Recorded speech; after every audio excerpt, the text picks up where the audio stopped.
हा क्वेश्चन बघा पुन्हा एकदा. दोन वेव्हलेंथ दिलेत, लॅम्बडा 1 आणि लॅम्बडा 2 दिलेत आणि विचारलंय काय, लॅम्बडा 1चा कितवा ब्राईट बँड लॅम्बडा 2च्या कितव्या ब्राईट बँडला मॅच होईल. Minimum order of lambda 1 matches with minimum order of lambda 2. Okay, तर आता मॅच व्हायला काय व्हावं लागतं, एक्स सेम व्हावं लागतं. n1 lambda d by d should be equal to n2 lambda 2 d divided by d होणार आहे. n1 lambda 1 is equal to काय येणार आहे, n2 लॅम्बडा 2 होणार. n1 बाय n2 7/4 येणार. म्हणजे याचा मिनिंग काय होतोय की 7th bright band of lambda 1, किंवा हे असं पण लिहू शकतो, 7/4 म्हणजे 14/8 लिहू शकतो, 21/12 लिहू शकतो, असे भरपूर रेशो पुढे येऊ शकतात, परंतु हा मिनिमम रेशो येणार. याच्यापेक्षा मिनिमम खालचा रेशो येणार नाहीये. म्हणजे याचा मिनिंग काय होतो की 7th BB of lambda 1 overlap with or matches with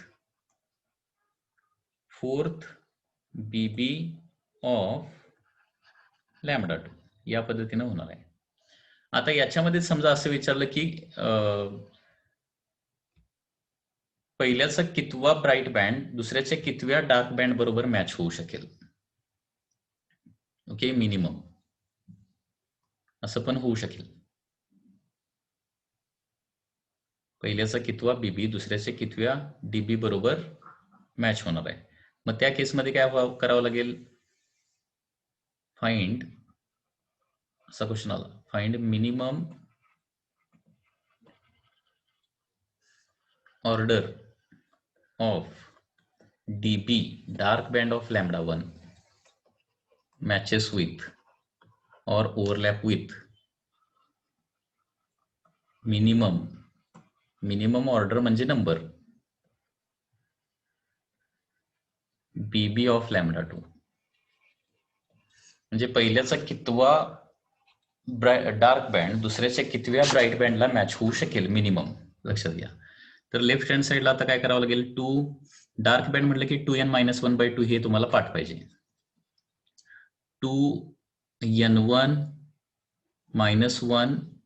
lambda 1 d divided by d, that is 2d, is equal to, इकडे काय होणार राईट हँड साईडला, आता ब्राईट बँड्स आहे ना, bright band. Okay, n2 lambda 2 d divided by d, 2n-1/2 lambda d by d, this is for dark band, आणि bright बँडला n lambda d by d असतं. ठीक आहे, मग आता d by d get cancel, and therefore 2n-1/2 n2 is equal to काय होणार आहे, लॅम्बडा 2 बाय लॅम्बडा 1 येणार. बरोबर आहे ना. 2n-1 LHS ला राहिलं, n2 LHS ला आणलं, डिवायडेड बाय 2n2 होणार, लॅम्बडा 2 बाय लॅम्बडा 1, आणि लॅम्बडा 2 बाय लॅम्बडा 1 म्हणजे किती आहे, दॅट इज 700/400, म्हणजे असं होणार आहे. Okay, so 2n1-1 divided by 2n2 is equal to 7/4 होणार. बरोबर आहे ना. मग आता हे ट्रायल अँड एररनं n1 n2च्या व्हॅल्यूज आपल्याला अशा फाइंड आउट कराव्या लागतील की हे 7/4 येईल. ओके, याचं सोल्युशन कसं करावं लागेल मग आता,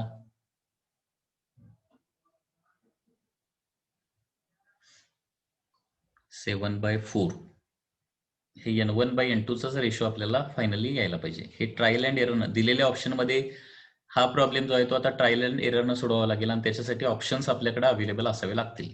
ठीक आहे, मग ऑप्शन तुम्हाला जे दिलेले असतील त्या ऑप्शननुसार n1 n2च्या व्हॅल्यू ठेवायच्या, आणि 7/4 रेशो जिथं येईल that will be your correct option. लक्षात आलं?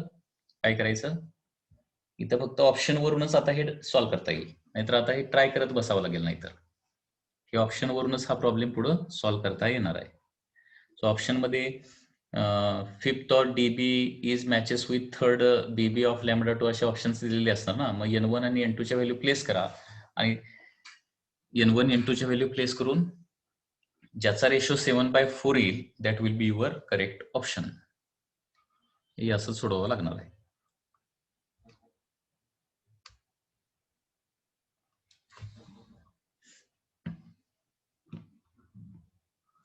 Next question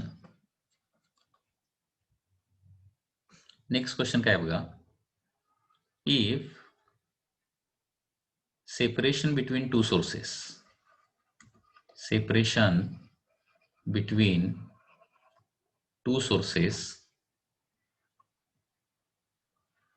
is 3 lambda. If separation between two sources, हा क्वेश्चन खूप इम्पॉर्टंट आहे बघा, हा मेन्सला एकदा आलेला आहे. Separation between two sources is 3 lambda, then maximum number of bright bands and dark bands formed on the screen.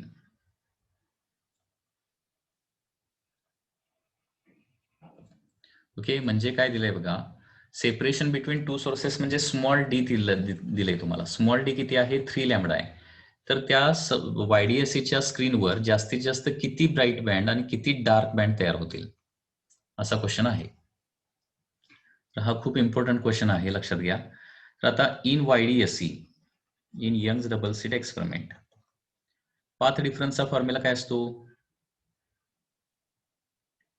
Path डिफरन्सचा formula in YDSC, path difference is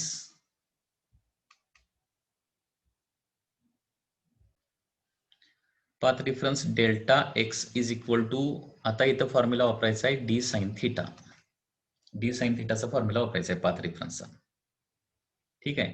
आणि d किती दिलाय? 3 लॅम्बडा दिलाय sin theta. बरोबर. हे बघा, किती जास्तीत जास्त किती नंबर ऑफ बीबी किंवा डीबी फॉर्म होणार हे कॅल्क्युलेट करण्यासाठी काय करायचं? डेल्टा एक्सचा फॉर्म्युला वापरायचा. आणि तो कुठला वापरायचा फॉर्म्युला? डी साइन थिटाचा फॉर्म्युला वापरायचा. XD/D वापरायचा नाही, हे लक्षात घ्या. हे लक्षात आलं पाहिजे. नंबर ऑफ बीबी डीबी किती फॉर्म होणार हे विचारलं की डी साइन थिटा हा फॉर्म्युला पाथ डिफरन्सचा वापरायचा. आणि डी दिलेला आहे तुम्हाला 3 lambda. So delta x is equal to 3 lambda sine theta येणार. ठीक आहे. आता बघा किती बीबी तयार होणार आहे. नंबर ऑफ बीबी कसं काढायचं? नंबर ऑफ ब्राईट बँड्स, एक खूप महत्वाची गोष्ट आहे. आता ब्राईट बँड साठी पाथ डिफरन्स किती लागतो? तर n लॅम्बडा लागतो. हे पण माहिती पाहिजे तुम्हाला. ओके, ब्राईट बँड फॉर्म होण्यासाठी पाथ डिफरन्स लागतो n lambda is equal to 3 lambda sine theta होणार. 3 लॅम्बडा साइन थिटा. ठीक आहे. मग आता याच्यामध्ये बघा, lambda lambda get cancel and sine theta is equal to काय येणार? n/3 येणार. sin theta is equal to n/3. Lambda lambda get cancel, sin theta is equal to n/3. ठीक आहे. आता n ची मॅक्सिमम किती व्हॅल्यू पॉसिबल आहे सांगा इथं? n ची किती व्हॅल्यू मॅक्सिमम पॉसिबल आहे?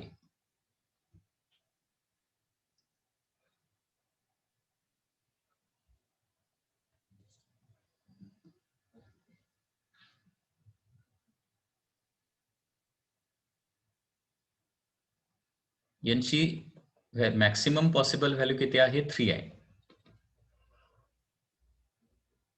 त्याच्यापेक्षा जास्त नाहीये. ठीक आहे. तर इथं n is equal to 0, n is equal to 0 घेतलं तर sine theta is equal to 0, it is possible. n is equal to 1 घेतलं तर it is possible. n is equal to 2 घेतलं तर it is possible. n is equal to 3 घेतलं तरी possible आहे. परंतु n is equal to 4 it is impossible. n is equal to 4 जे आहे ना ते काय असणार आहे? इम्पॉसिबल असणार आहे.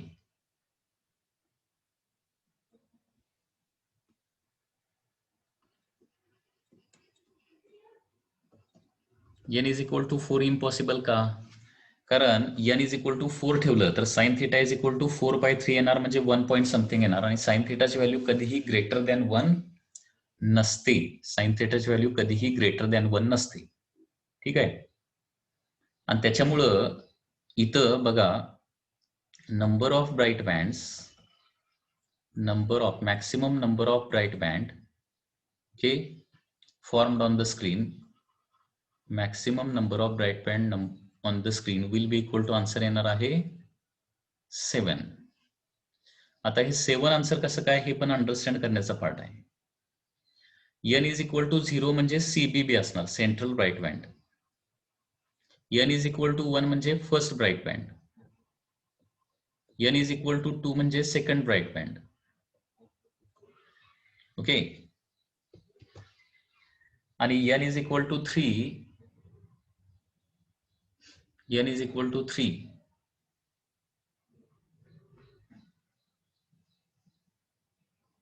म्हणजे असणार आहे थर्ड ब्राईट बँड. आता जसे वर 1, 2, 3 बँड्स तयार होऊ शकतात, तसे खाली पण 1, 2, 3 तयार होऊ शकतात ना. 1, 2, 3 म्हणजे टोटल बीबी किती झाले बघा, टोटल बीबी विल बी 7. हे पण इमॅजिन तुम्हाला करता आलं पाहिजे. So total number of bright bands will be 7 bright bands येणार आहेत. जर separation between two sources 3 lambda असेल तर स्क्रीनवर जास्तीत जास्त किती ब्राईट बँड फॉर्म होतात, 7 ब्राईट बँड्स फॉर्म होतात. ही एक इम्पॉर्टंट कन्सेप्ट आहे, ही व्यवस्थित लक्षात ठेवावी लागणार आहे. तसं नंबर ऑफ डार्क बँड काढायचं असेल, आता नंबर ऑफ डार्क बँड्स,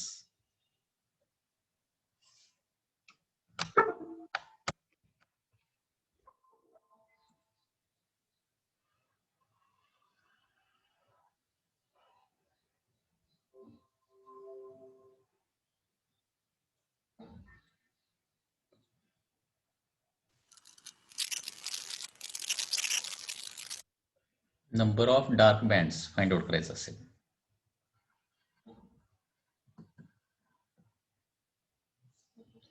ठीक आहे. तर number of dark band find out करण्यासाठी आता पुन्हा एकदा आपला फॉर्म्युला काय आहे, delta x is equal to 3 lambda sine theta.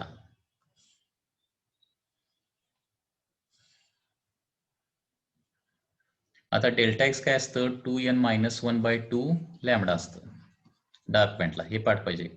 Dark band साठी 2n-1/2 लॅम्बडा हे डार्क बँड साठी पाथ डिफरन्स लागतो, is equal to 3 lambda sine theta. मग पुन्हा lambda lambda get cancel and sine theta is equal to काय येणार बघा, dark बँडची relation. Sine theta is equal to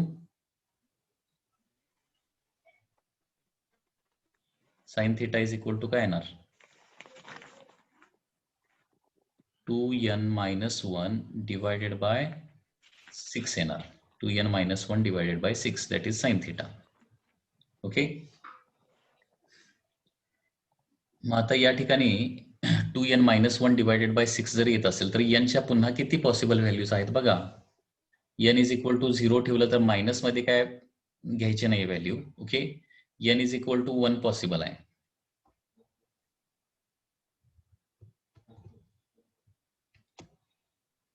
n is equal to 1 possible आहे, n is equal to 2 possible आहे आणि n is equal to 3 possible आहे. n is equal to 4 not possible. बरोबर आहे ना.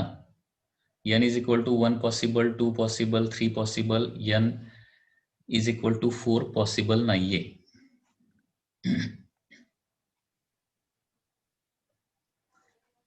बरोबर आहे ना. म्हणजे याचा अर्थ काय होतो, नंबर ऑफ डार्क बँड्स, आता जसे वर 3 असणार तसे खाली 3 असणार आहे. नंबर ऑफ डार्क बँड्स किती येणार आहेत, will be equal to 6. Okay. ही महत्वाची गोष्ट आहे. सेंट्रलला ब्राईट बँडच असतो, सेंट्रलला डार्क बँड कधी नसतो, लक्षात घ्या. म्हणजे सीबीबीच्या वर 3 डार्क बँड तयार होणार, खाली 3 डार्क बँड तयार होणार आहेत. ओके. तर अशा प्रकारे टोटल डार्क बँडची संख्या येणार आहे 6. हा क्वेश्चन व्यवस्थित लक्षात आला का बघा. Number of bright bands will be 7 and number of dark band will be 6.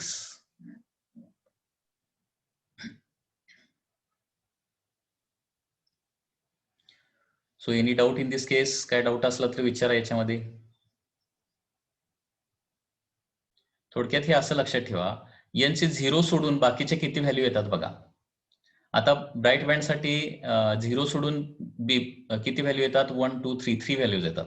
म्हणजे 3 वर ब्राईट बँड, 3 खाली ब्राईट बँड आणि मधला एक सीबीबी, असे टोटल 7 कन्सिडर करायचं. तसं डार्क बँड साठी 1 पासून किती येतात व्हॅल्यू बघायचं आणि जेवढ्या व्हॅल्यू येतील त्याचं फक्त डबल करायचं. म्हणजे ब्राईट बँडला काय करायचं, जेवढ्या ब्राईट बँडला जेवढ्या व्हॅल्यू येतील त्याचं डबल करायचं आणि प्लस सीबीबीचा एक ऍड करायचा. लक्षात आलं? आणि डार्क बँडला जेवढे व्हॅल्यू येतील त्याचं फक्त डबलच करायचंय, एवढंच करायचं आहे. लक्षात आलं? तर या पद्धतीने हे कॅल्क्युलेशन होणार आहे.